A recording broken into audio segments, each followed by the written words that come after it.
Hi, this is Stuart Jenkins. I'm going to return to a topic I haven't discussed in about 12 years, Principia. I have a great deal of affection and love for Principia because it's a school that transformed my life. Grew up on a cattle ranch, and they told my mother that I wouldn't graduate from high school or college. And yet when I encountered the great educators and the great community at Principia, they literally transformed my life, and I will forever be grateful. I noticed that a group of former trustees sent a letter to the current board saying basically three things. It's time to arrest the enrollment crisis at Principia, particularly the college, and I think that's true. And it's time to stop churning leaders, which is the responsibility of the board of trustees, and that would also be very helpful. And finally, they recommended hiring the best change agent leader Principia has seen in modern history, Travis Branningham, which also could be salubrious.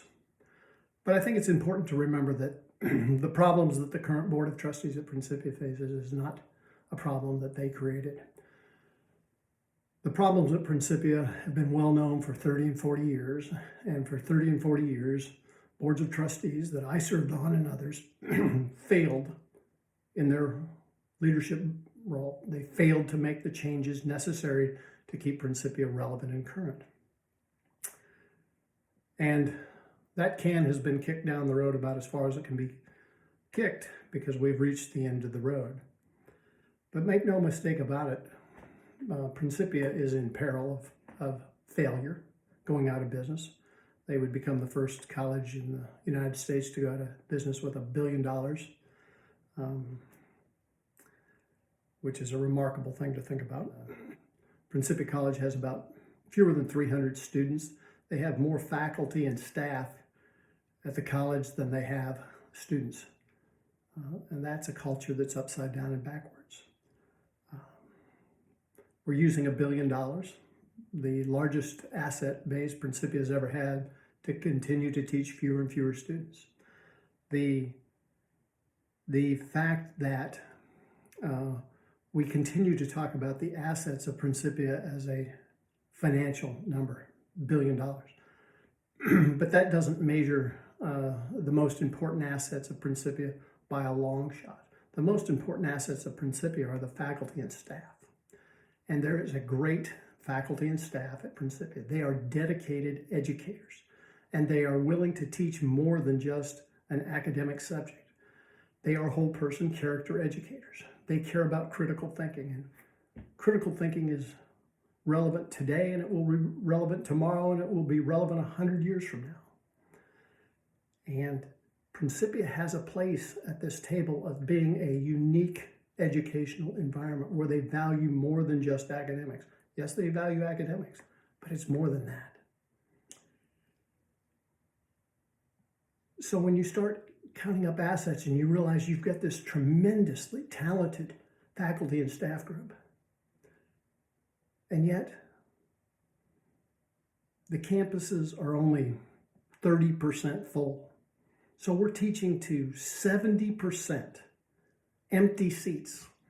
And you don't have to be a genius to realize that teaching to empty seats is not serving anything. It's not serving the world. It's not serving anything. Why are we wasting the talent of those great educators on 70% empty seats? Isn't there something more we can do? Can't we use that $1 billion and those highly talented faculty and staff members to do more? Empty seats don't lift up families. Empty seats don't lift up communities. Empty seats don't lift up cities or states or governments or the world. They don't bless anyone. They're just empty seats. It's like sowing your seed on the rocks. Nothing's going to come forth.